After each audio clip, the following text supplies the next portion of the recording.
So welcome back to the second half of the WorldDAB Summit 2024. We've got another few packed sessions for you. So this afternoon, we're excited to explore innovative approaches that are reshaping DAB+ radio for audiences across Europe. We're going to hear from some industry leaders from across the continent, from Germany, Croatia, Belgium, and the UK. Our first speaker, Christoph Falke, is Managing Director of Axel Springer Audio. He'll share how one of Germany's most successful radio groups is using DAB+ to expand its reach, to connect with niche audiences, and to drive content and brand extensions. Please welcome Christoph to the stage. First of all, thank you so much for the invitation. It's really a pleasure to be here. And to be honest, I was a little bit surprised because I'm not suspected of being the biggest DAB fan. I've, let's say, a more pragmatic view on that. And I'm happy to share. I'm not a media politician either.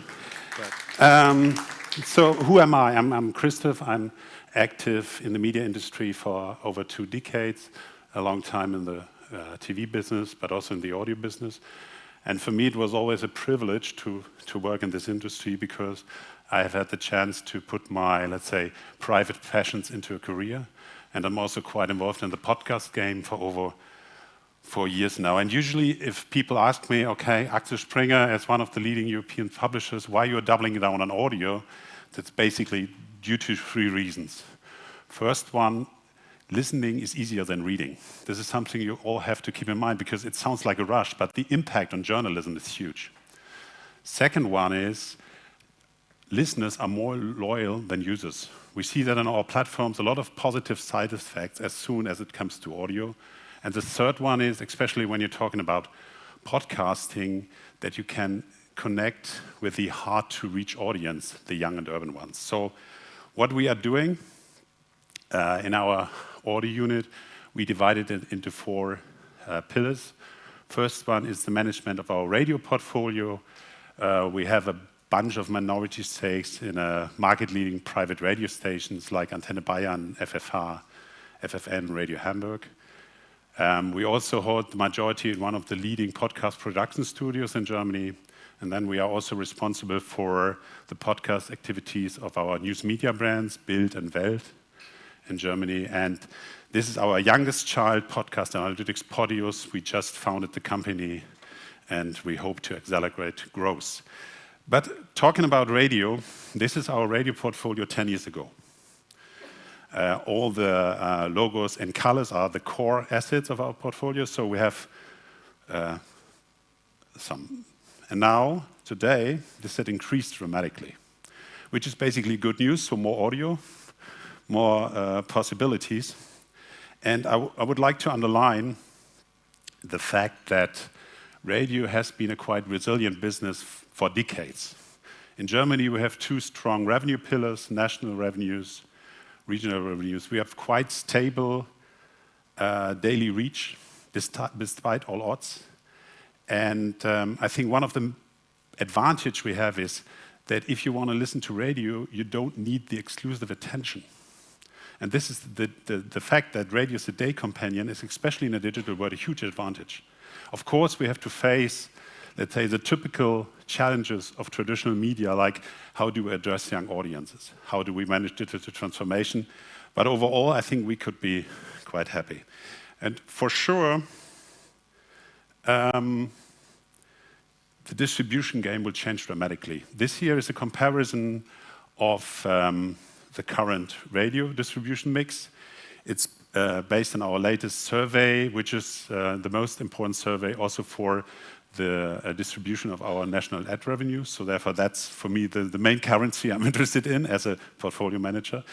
And you see, of course, FM is still the dominant distribution way, but of course, DAB is increasing, IP is also increasing, but compared to the podcast game, you're still in heaven. That means you're able to control 90% of your distribution, which is insane. And in podcasting, these are also figures from our portfolio. Only 10% of the listening is happening on our own platform. So we have a whole distribution management who try to, let's say, figure out what is the best way to present on third-party platforms. So there are a lot of other challenges if you are a distributed medium. And ad revenue-wise, this is the bad news from Germany. We never recovered from COVID, because this is an indexed line, the black one, of the ad revenues of traditional radio. And especially the big main station, adult contemporary stations, suffer and have to fight against declining listenership. This is something you have to keep in mind. We are in a non-growth market when it comes to traditional radio, and from an investor point of view, this is really an issue. And the whole development reminds me of the TV business, because we are currently in Germany, we have, let's say, 3 big waves in television. First one was the establishment of the big mainstream stations, probably every country knows. Then second generation was mid-90s, they add some new channels, and then by, let's say, a more digital distribution mix, out of the sudden new stations pops up, mainly backed by the big groups. And this is exactly the phase, from my point of view, we are currently in Germany. We see a lot of new startups in the radio sphere, which is good news, backed by IP and DAB+ distribution. And I bring you 2 examples. First one is Rock Antenne. Rock Antenne is backed by the largest broadcaster we have in Germany, Antenne Bayern in Bavaria. And it was founded almost 25 years ago. And for approximately 20 years, it was just a little dinghy of the big station.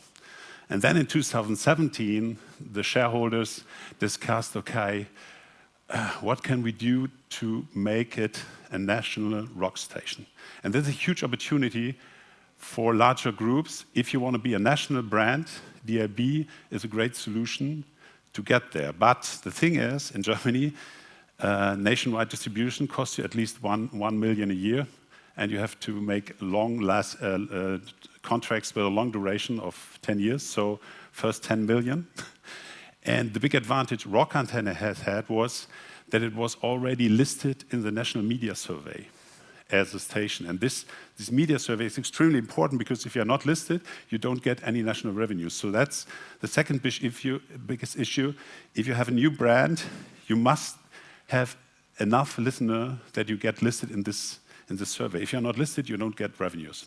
That, on the other hand, will increase your investment risk. So, but thank God, Rock Antenne is a good example. It worked out. You can see the reach per hour here, the whole development, all good. Now we also started serious, let's say, activities in Austria. So that's the next step. But this is really a good example. And if you're a larger group, and you have to keep in mind that all business, radio business in Germany is quite regional, and you want to establish a national brand, DAB+ is the right way to go. The other example was some kind of a really surprising thing, because we founded this channel, Bollerwagen. It's a quite typical German name, to be honest.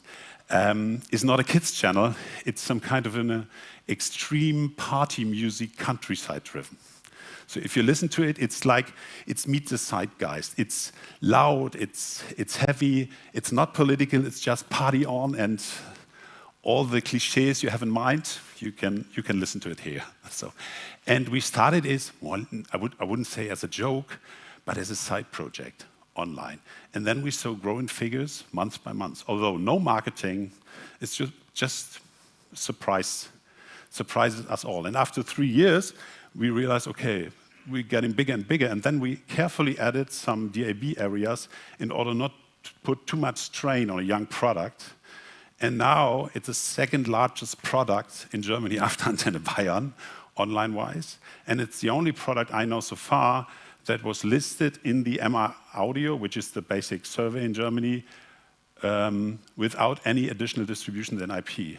But here also now is the possibility, if we add DAB carefully, we will increase the reach further and further. Now we have 1.4 million listeners a day, and still rising. This was something I was also surprised, because nobody has expected that, but sometimes you also need a lucky punch in the business. And from my point of view, what is DAB? DAB is great for larger groups because especially if you want to be nationwide, you need a lot of money to make that happen. But to be honest, I think for local radio, it's really a challenge. Why is that?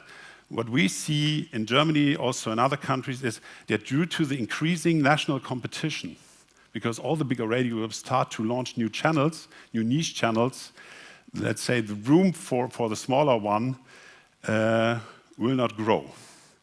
But it's a great opportunity for national brands, I've mentioned before, and I've shown you 2 examples.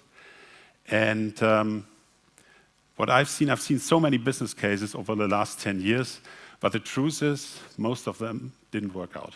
Because there's no endless room when it comes to niche channels. You have these 80s channels, 90s channels, rock channels, Schlager, some kind of German folk music, or maybe 1 or 2 others, but it's not endless. So you have to hurry up if you want to establish a new brand, because otherwise the room will be crowded. And from a portfolio management point of view, it's still an invest in a non-growth market, which is challenging. So you need good programming, a good idea what you want to do, and you need time. Because usually, if you start with your first business plan, you say, hey, after 3 years, everything will be fine. And I can assure you, it will take longer than you expect. So you have to be patient. We have it heard several times already this day. And coming back to the TV comparison. TV, after that, expand into the linear pay TV, and also in Germany into the on-demand business in order to figure out what can we do against the big Netflixes, Disney Plus of the world. And from the Axel Springer point of view, we added, for example, a paid audio company called Media Pioneer.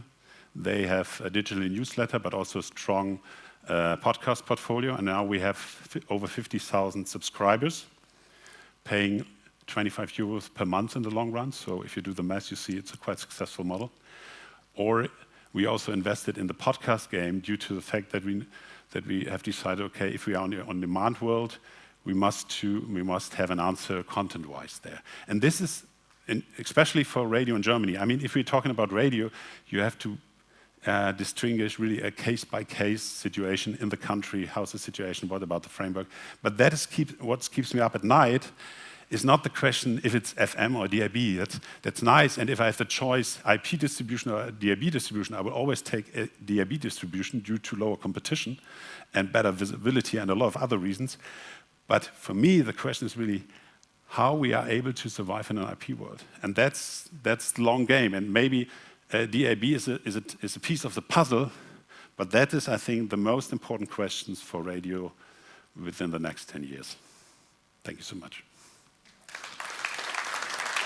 Thank you. Thank you so much, Christoph, for sharing a really forward-thinking vision and also your honesty around the business cases. I think it's a really important point when we're planning our strategies. Thank you so much. Pleasure. Next, we turn to Croatia's first dedicated radio station for children, Bravo Kids. Aleksandra Milinković, Program Director at Bravo Kids, will tell us how they've created a unique educational and entertainment space for young audiences in Croatia. Please welcome Aleksandra. Thank you.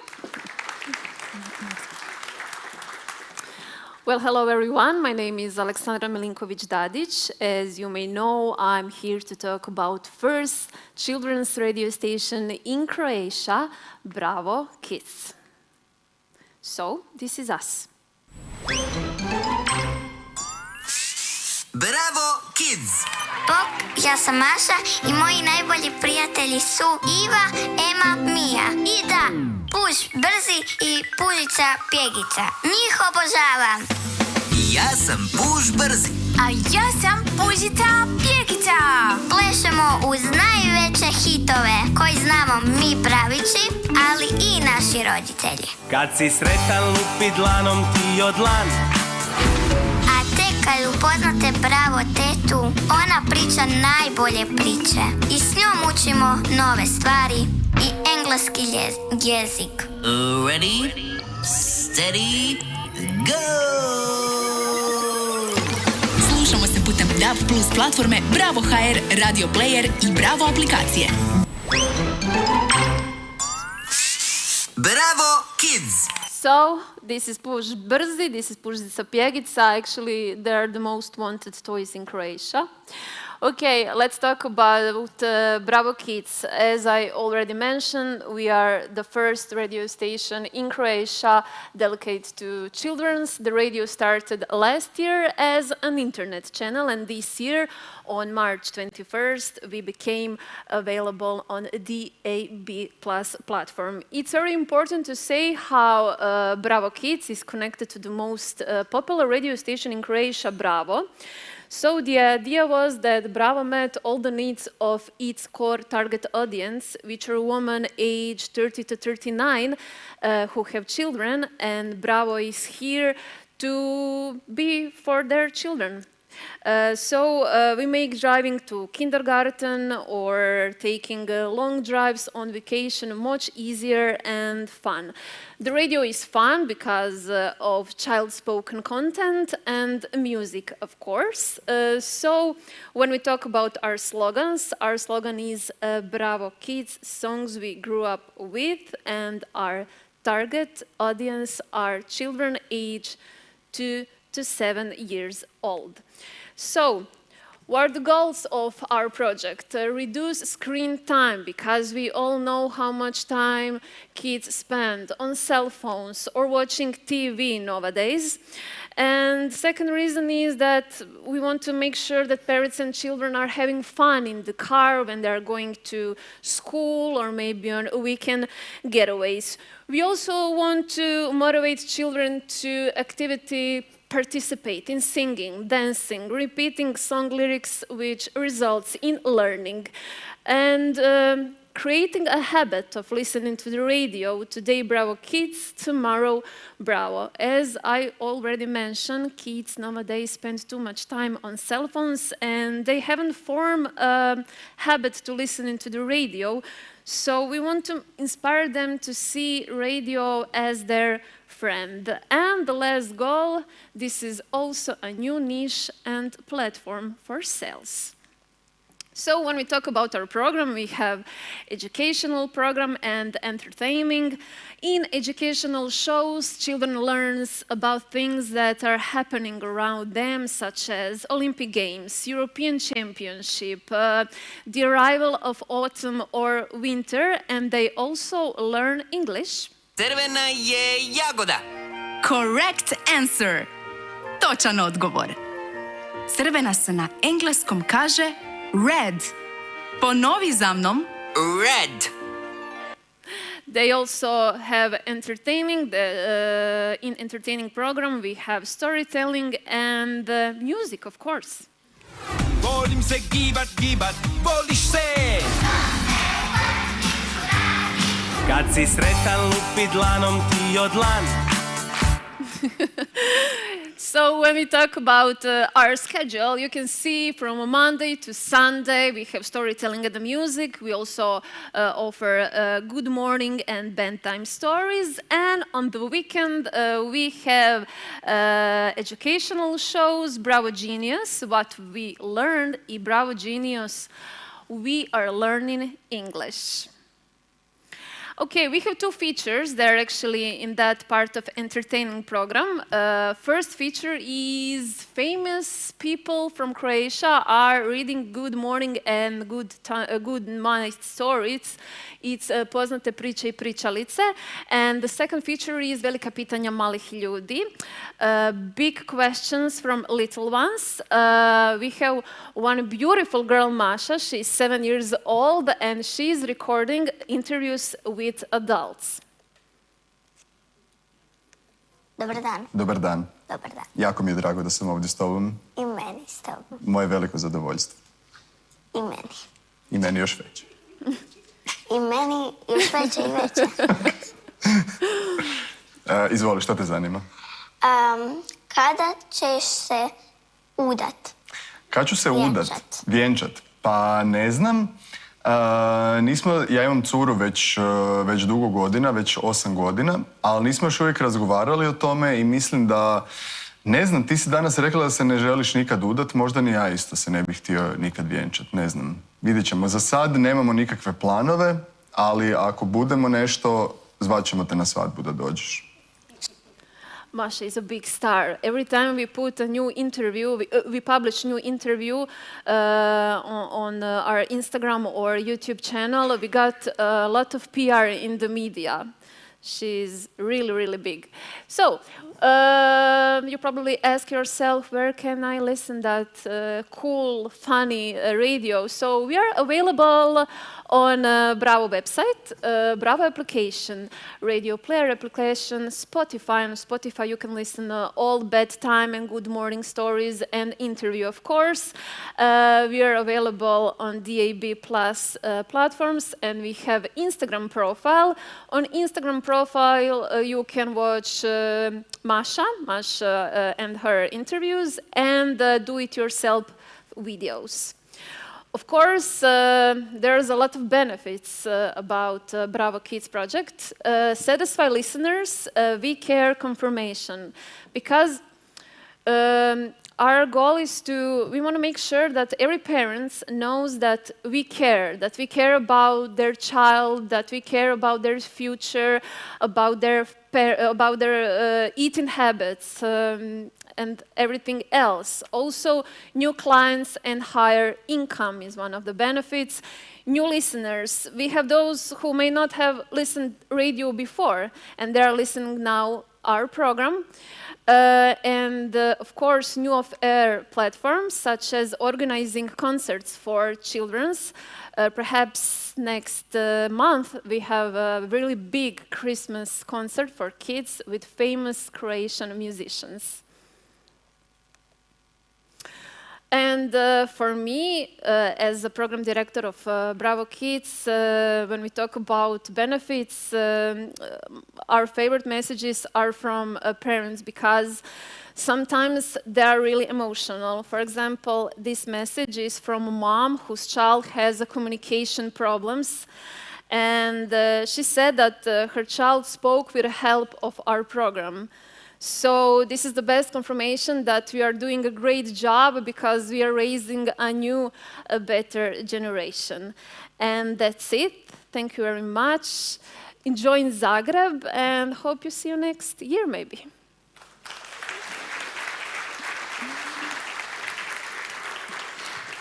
Thank you. Thank you so much, Aleksandra. It's so inspiring to see how through DAB+, you're opening doors for new innovative content and focused content like Bravo Kids.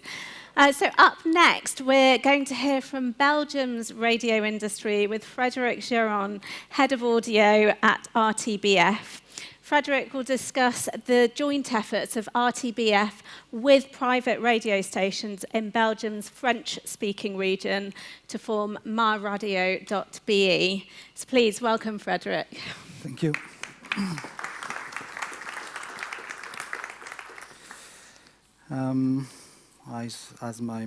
Since my English is not as fluent as the previous speakers, I'll have some notes. Today I'm glad to share with you our small experience in the digital move of the French-speaking Belgian radio market. For those of you who have not jumped yet in the digital bath, I hope this presentation to give you some good tips. Where we are, how we got here, where we want to go tomorrow. That's what I'm going to tell you in the next few minutes. This is next. Okay, when we officially began operations in late 2018, DAB+ held the third position in digital radio audience share, and today DAB+ has become the leading digital radio platform. And while digital consumption of radio continues to grow year after year, FM listening continues to decline.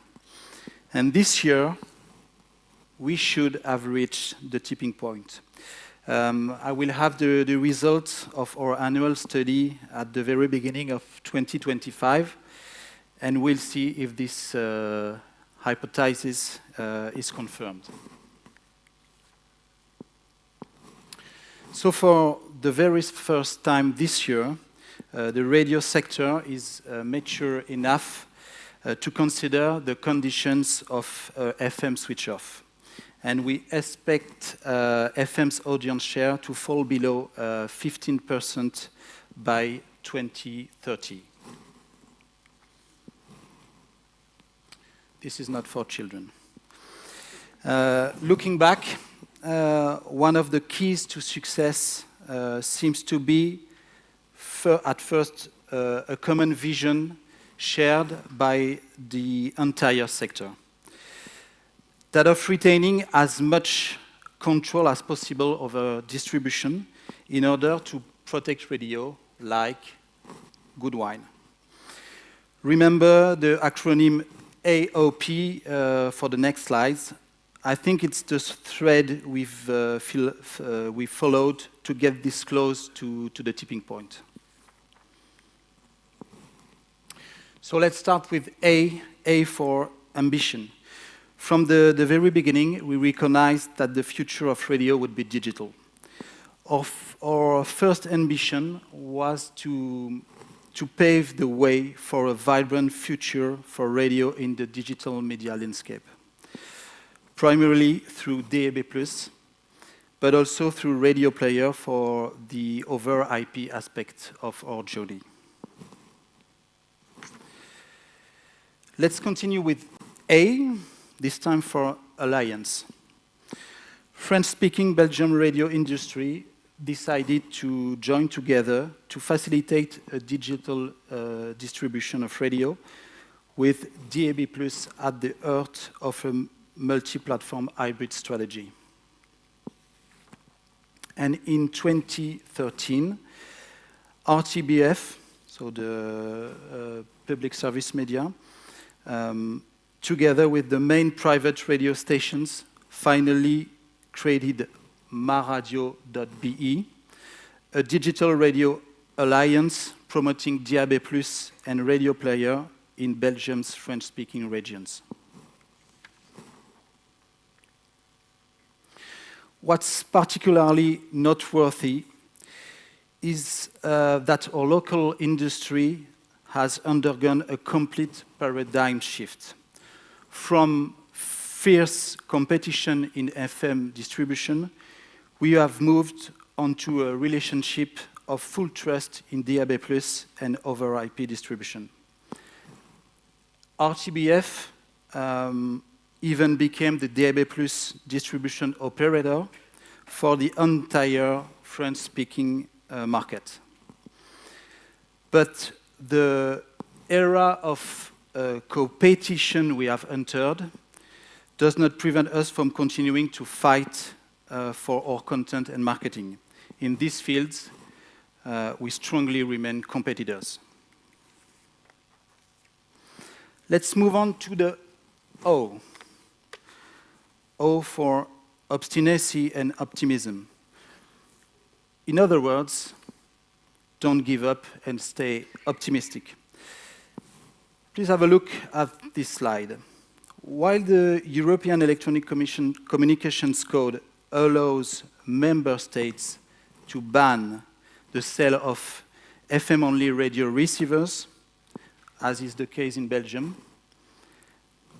on this picture, there are still 9 FM-only models in this Brussels store. I have to be honest, it will take a lot of effort, but it's worth engaging with the central purchasing departments of major retailers. Where am I? Sorry. In your area, you have also to raise awareness and explain them that they risk administrative sanctions if FM-only receivers don't disappear from their stores. So we have a law, and it's up to our industry to enforce it. And internationally, don't get it wrong. again, the European Electronic Communications Code mandates that radio, as you may know, must be digital in all new vehicles since December 2020, if the vehicle is equipped with a radio receiver. So it doesn't require a radio receiver to be present in the car. As a result, radio is becoming less accessible in car dashboards, or even completely absent. The ultimate risk is its complete disappearance. So the challenge is to maintain the dominance of the broadcast model, because it ensures the sovereignty of our medium. Of course, you can rely on the UBU, on the AER, on the WorldDAB, who are actively monitoring and lobbying to maintain the prominence of broadcast radio, while developing strategy to integrate it into connected platforms. But once again, even if your country does not build cars, don't hesitate to engage with your local car retailers as well, for awareness once again. Let's finish with P for promotion. To ensure radio prominence in a digital world and accelerate its digital transition, for us the key is continuous promotion, repeated through the year and across all possible platforms. In Belgium, we dedicate 6 million euro yearly to promoting digital radio. That's the equivalent of 1.5 euro per inhabitant. That's not much, and that's much for some of you, maybe. And we do it through powerful and creative media plans that all broadcasters contribute to. So in conclusion, based on our own experience, our advice for success would be as follows: BAOP. Say, ambitious and allied, obstinate and optimistic, and powerful in promotion. And last but not least, don't delay too much.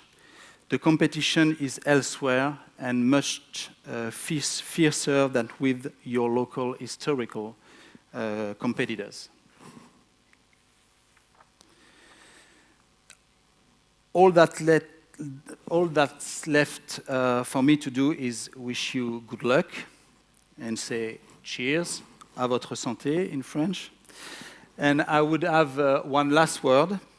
I have a special thought for Francis Goffin, who should have been with us today, but had a personal impediment.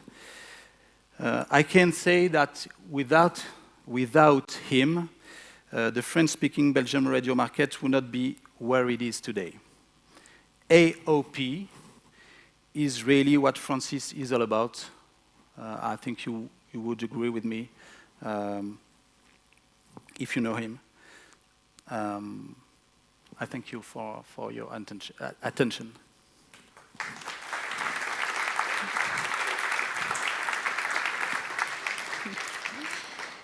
Thank you so much, Frederick. AOP, that's going to stick with me, and a great template. And thank you for sharing the collaborative approach. I love that we keep talking about collaboration, because I think it really is at the heart of what we're trying to achieve. And the collaborative model that you identified in Belgium is such a good model for us all to take with us. So thanks for sharing. And finally, for this session, we'll explore the success story of Jazz FM in the UK. We have content director Nick Pitts, who will discuss the station's very unique heritage and their commercial success. Nick will be in conversation with broadcaster and producer Des Paul. Please welcome Nick and Des to the stage.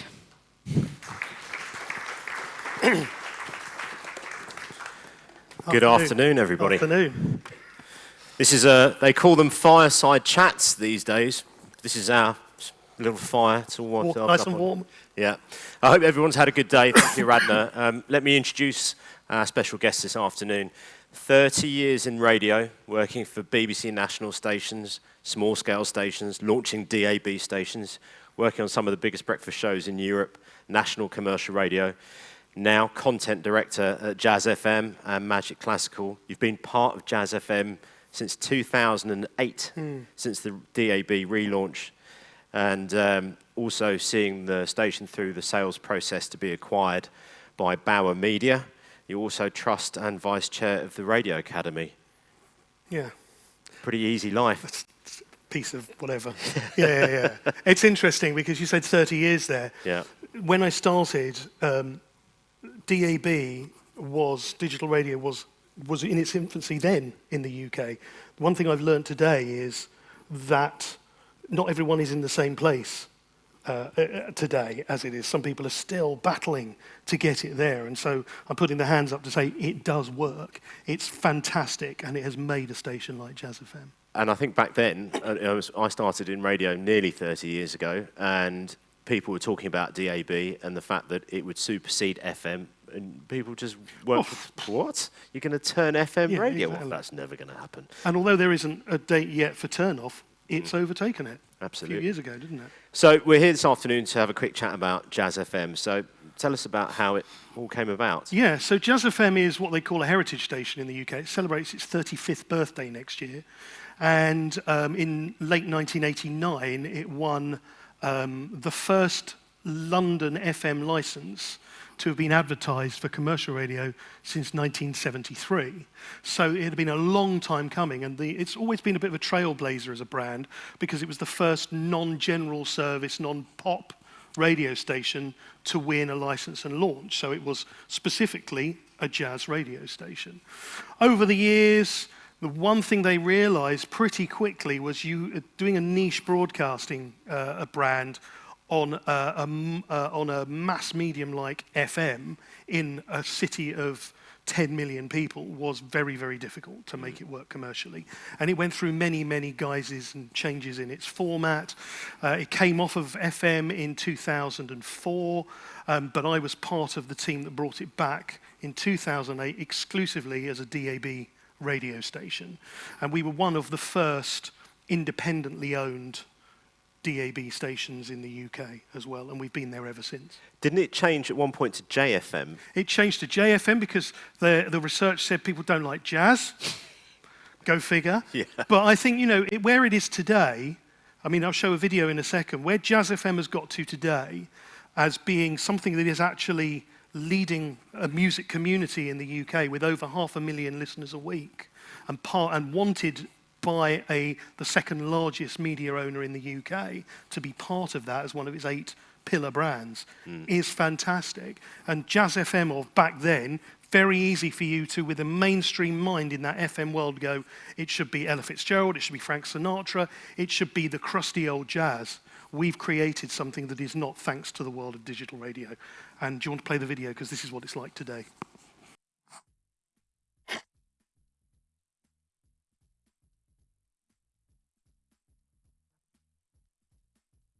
I like to play. Yeah. It's life-enhancing thing. With this album, it's given me a chance to get together with the fellas and play more. I'm a little bit of a growth spurt, if the truth be known.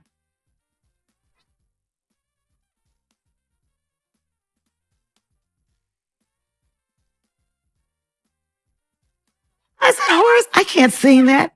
He says, oh, they won't know what you're singing. I said, but I know what I'm singing.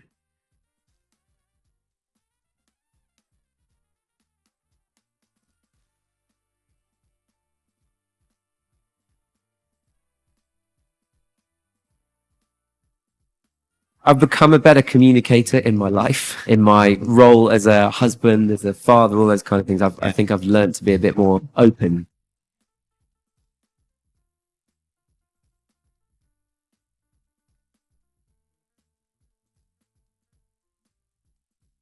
Some people see it as a romantic song, and it is that for them. But for me, now, it's about a ever-living, ever-growing love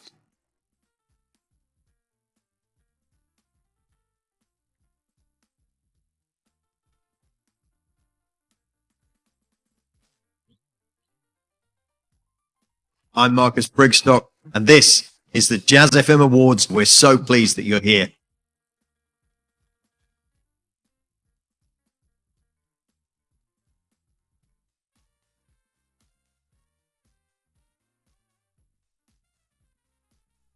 Thank you all so very, very much.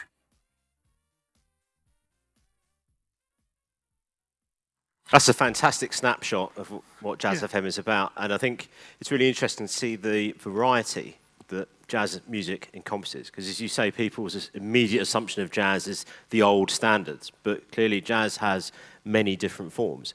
And now being part of Bauer Media, how does it fit into the wider Bauer, literally the Bauer family? I mean, it is a fantastic family to be part of. I mean, you talk about the breadth of jazz. That was the problem when it was launched originally. The chameleon behind me, the logo has been our logo since 1997, and we've looked to change it slightly, but it represents the colour, the broadness of the music that we play. And you could see in that video there that there were heritage names in there like Wynton Marsalis and Herbie Hancock and Dee Dee Bridgewater, to brand new artists coming through today thanks to the Jazz FM Awards, the Love Supreme Jazz Festival we were part of, the co-founders of. So Jazz FM has been absolutely central, at least since 2008 when we relaunched it, central to the community. And Bauer see that as a positive. There's been a lot of conversation today. It's been really, really interesting about how owners are a little bit skeptical about launching. Is it going to make money? Is it big cost versus return and what have you?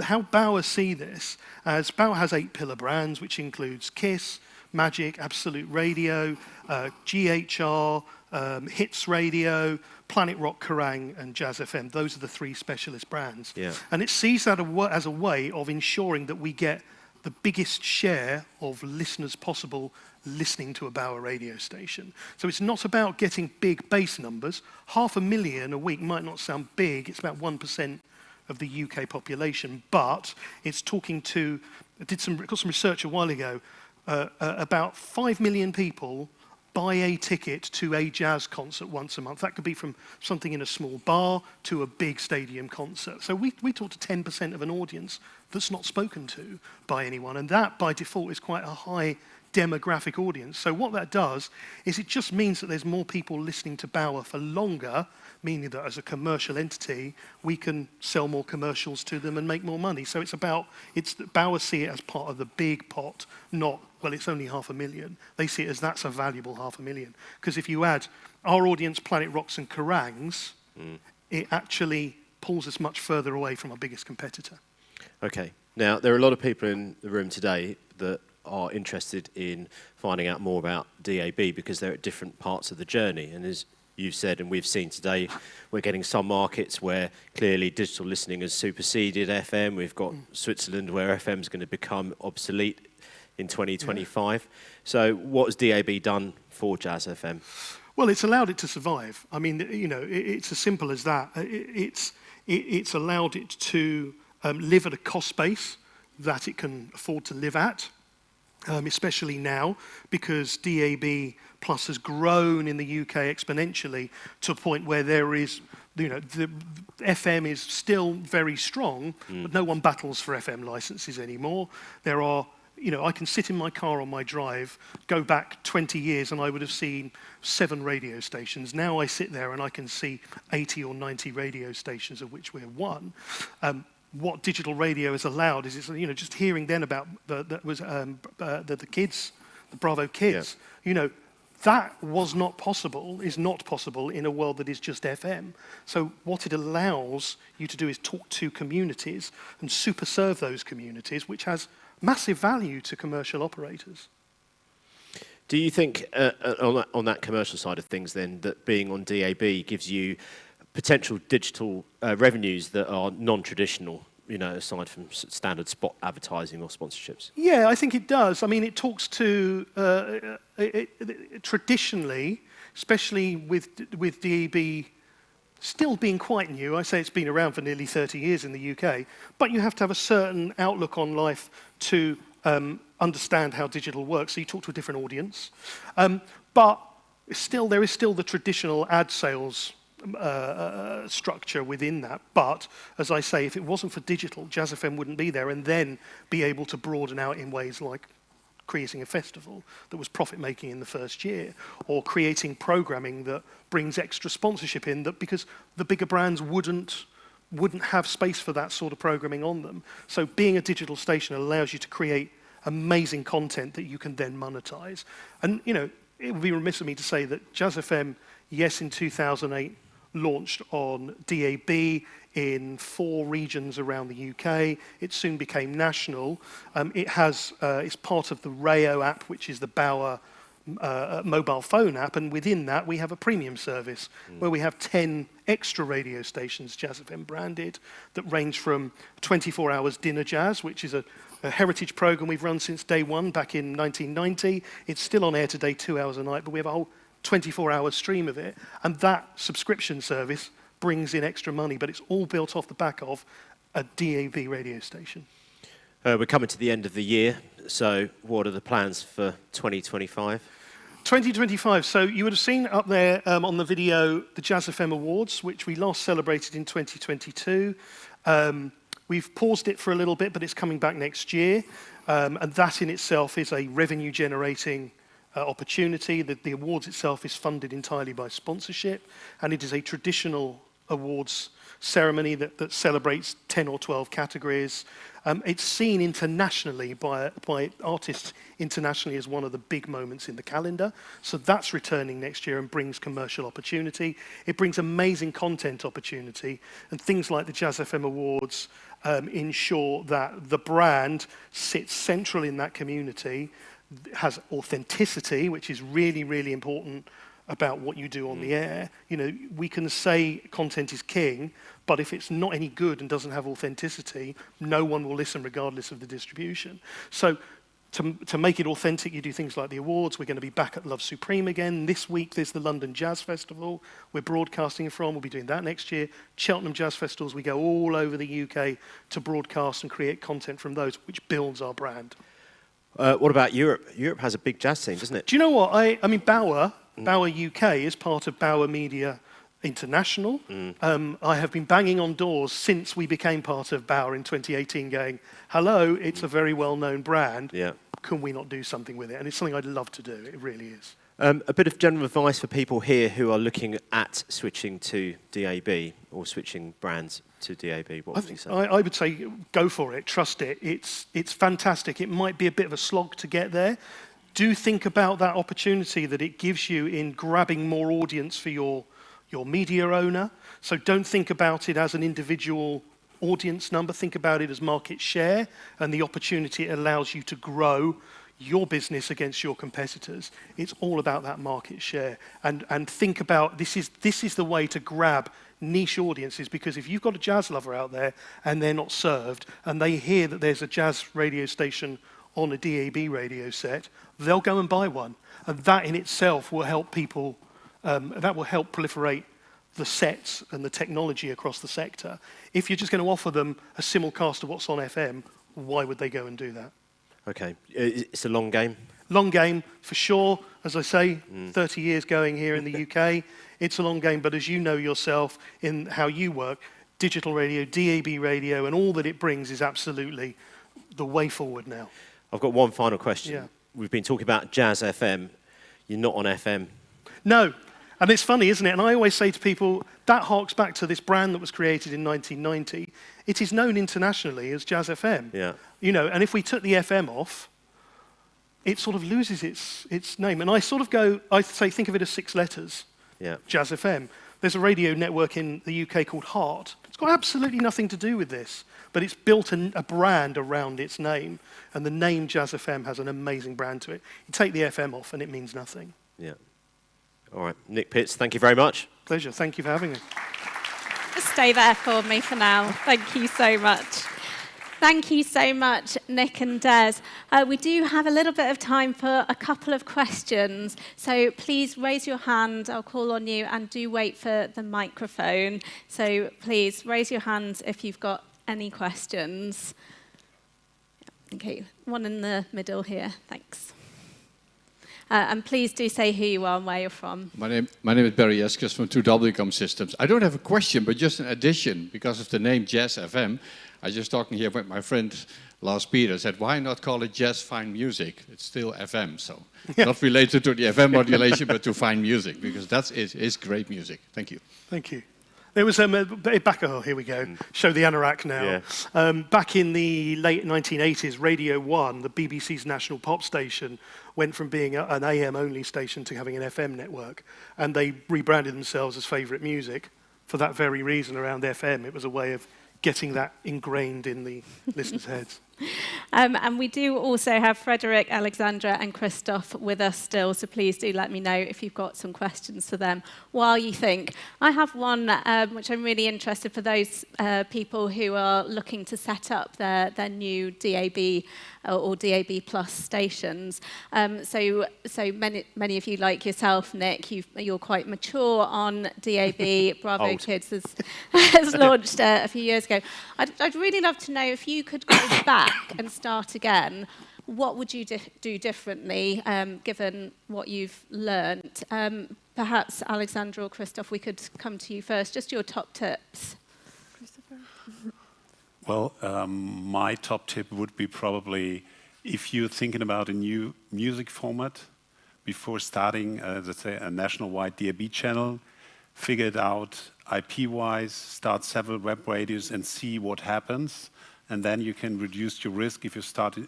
So it's way easier to figure out what's really important, because a lot of channels, I know there are a lot of surveys, a lot of consultants who say, hey, you have to mix up that. But at the end of the day, if you want to be really successful, you must be, let's say, really tough and convinced. And I think online is a perfect game to figure out what's working. And then if you are more sure, go the next step, start a national DAB brand.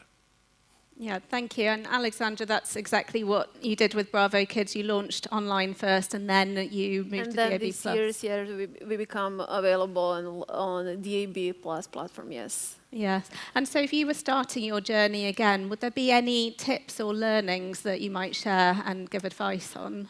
For Bravo Kids, I think it's very important to know who is your audience. We have really tricky audience. Target is 2 to 7 years old, and kids, they are not similar to kids, 10 years ago. So this is the big challenge for us. We are also communicate with professors from, how to say it, from faculty, thank you. And we are talking about children's habits, how to better prepare our digitalks, our storytelling. Actually, it's very important to go to parents, because if parents like us, then kids will like us also. Yeah. Yeah, thank you so much for that. I think it's a really good point. It's something that all of our speakers have mentioned about the value of that research and background to inform your strategy and your business case. You know, we're nowhere if we don't know where we're coming from. So yes, that's a really good point. Nick, anything to add? I'm going to be slightly commercially cruel, actually. And I'm going to say, so I run another radio station as well, a classical music station, and its life has been very different, and it was launched with a huge budget and lots of revenue expectations and live presenters all the day and stuff like that. And I think there was a misstep there, in that DAB Plus is an amazing technology, and technology is the important thing. And my one tip would be use technology wisely. So, you know, people like radio people will go, well, there's nothing better than a live show. But actually, listeners who listen at home have no idea whether it's live or not. The difference is that the technology allows you to sound like you are amazing live broadcasters. If you listen to Jazz FM, I would ask you to say which programs are live, which ones are using the latest technology. And the answer is there's one show a day that's live. the rest are voice track, but you wouldn't be able to tell. And the reason I bring this up is that it affords you to be able to be creative. It affords you to create these brands that have longevity. If you go in and pay people ridiculously over the odds levels of money and not use the technology, you'll soon find that there's no place for you. Yeah, really good point. Thanks so much, Nick. So thank you so much to our speakers, to Des and Nick, Frederick, Aleksandra and Christoph. It's been really interesting to take this exciting look into how DAB+ is transforming radio, into driving content, reaching niche audiences, creating new listener habits as well. So really inspiring stuff. Thank you. We'll now take a very quick coffee break. Thank you to our coffee break sponsor, AVT. We'll be back here at 2:15 p.m, please, for our next session, where we'll explore how DAB+ is making radio an essential part of the in-car experience. Enjoy your break. Thanks so much.